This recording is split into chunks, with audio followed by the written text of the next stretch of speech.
We will conduct an experiment, post vibration experiment, by doing the cantilever beam with the rotational unbalanced mass. Okay. Our objective for the experiment is to determine the stiffness of the beam of the system, to analyze and comparison between theoretical and experimental for natural frequency in a different mass, to determine the decay rate of the system with different mass. Okay, the mass we use in this experiment is a 3 mass. First one is a 200 gram, 400 gram and 600 gram. Okay, to find the stiffness, we use the mass with 600 gram. So the mesh will clamp to the beam to get the distance between beam and base. It's not we call the original base. We use the measure tape to measure the base, and from here we get the distance between base and the beam. The distance is 43 centimeter. Okay, after that we clamp the mesh here.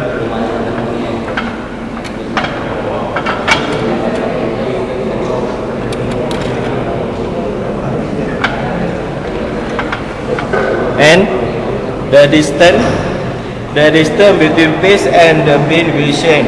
So we measure the distance.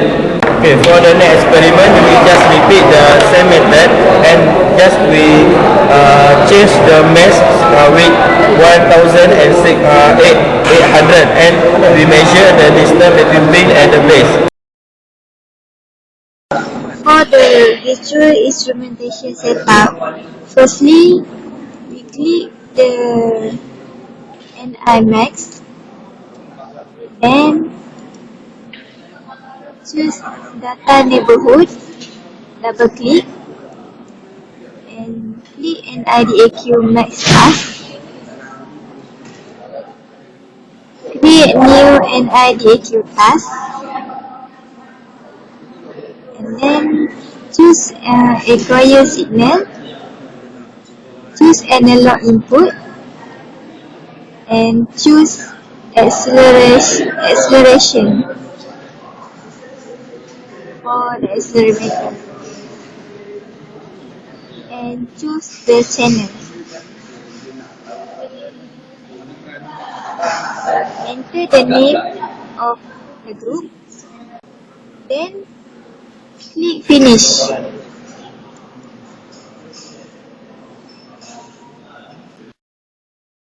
Click plus to add voltage for the tachometer and choose channel 3. Click OK.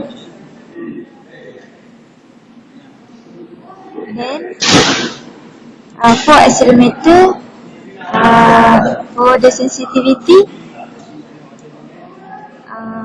add 106 for the sensitivity of the accelerometer. For the acquisition mode, choose continuous sample. Then run.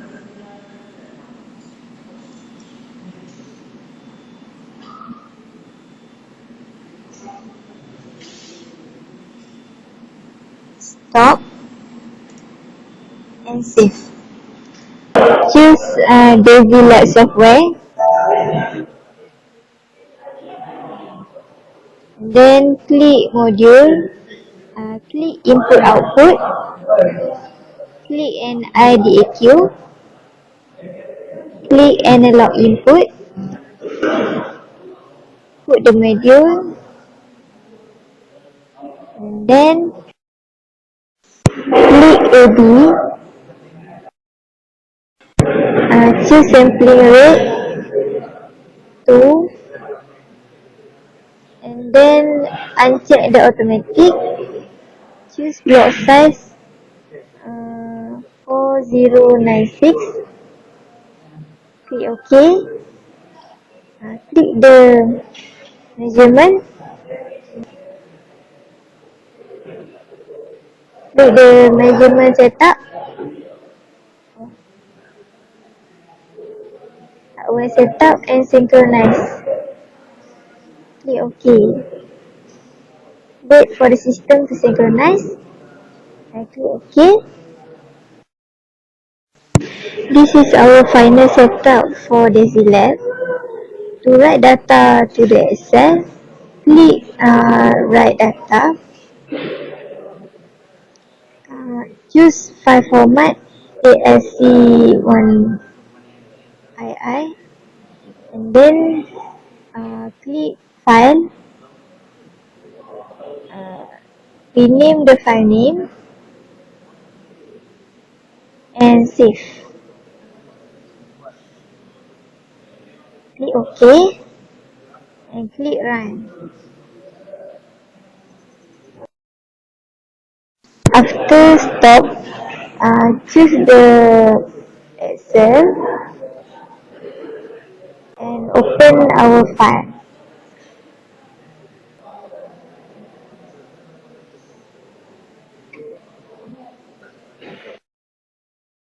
This is the data that we get in the Excel. I will explain about how to find the decay of the system. Okay. To find the decay of the system, we use 200 gram as our weight. So this is how we use to find the decay. Okay. The decay is display on the screen. I will show how to find the resonance of the system. Okay. How to find the resonance. So we need to rotate the experiment continuously until the speed reach the limit. So okay, as you see, this is a speed box. So we need to push the start and stop button, run to release the brake. So after that, we need to use the speed continuously. Make sure the speed non-stop, right? This will continuously. Okay. This is displayed to the recorder. Zonal amplitude is the highest peak of the signal, so we can assume this is the resonance of the system. Okay. To fulfill our objective, we need to use the 3 different mesh, which is 200 gram, 400 gram and 600 grams.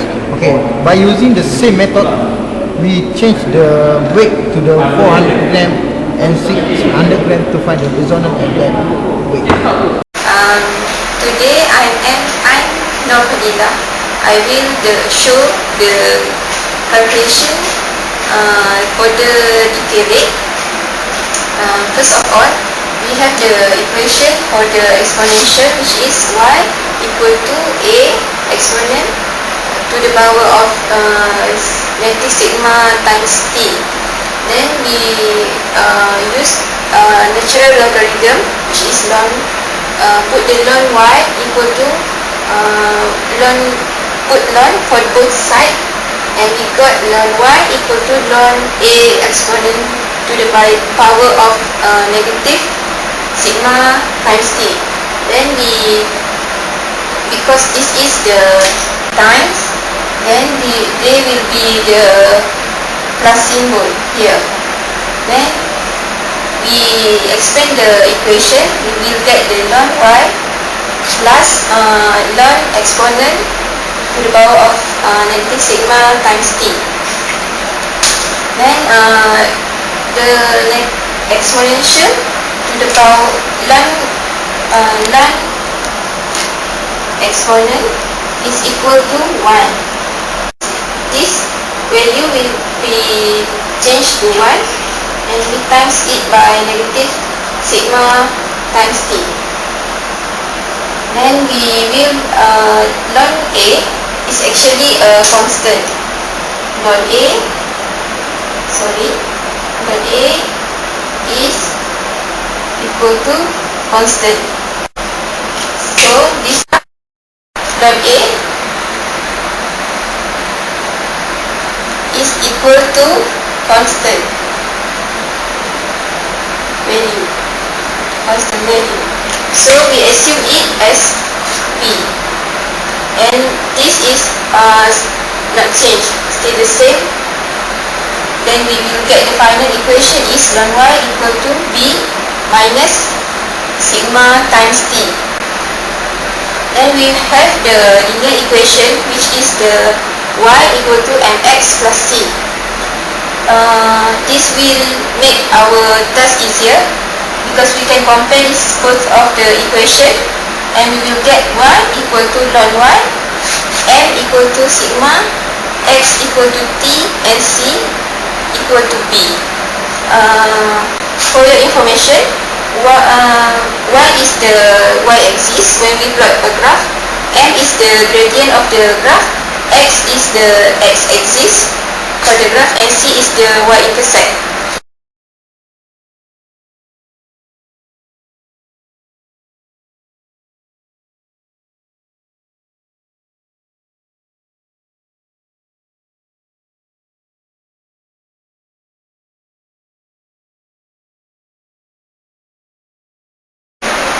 This time I will show the method to calculate the damping coefficient, which is C. Previously we have get the decay rate value from the gradient of our graph, and we, for I take one example for mass of 200 gram, which is equal to 0.2 kilogram. Previously, we have get the decay rate value for this mass, net mass, which is the value is 0.258 per second. This is the value for decay rate. We can use the value to obtain the damping coefficient. Just substitute the value of the mass and decay rate into this equation, and we are done. We get the damping coefficient. Okay, this time I will show the calculation for the damping frequency, which is omega d. Omega d is the formula is square root omega naught square minus decay rate square. Previously we have obtained the value for the omega naught and decay rate. Omega naught is obtained, we determine it during the resonance phenomena, and decay rate is from the previously we determined by using the gradient of the graph. So I take the one example for the m equal to 200 gram. The value for the natural frequency is 39.4, and the decay rate is 0.258. I just substitute the value I have obtained in this equation, and I get the omega d, which is equal to 39.4 radian per second. Okay, that's all for the calculation.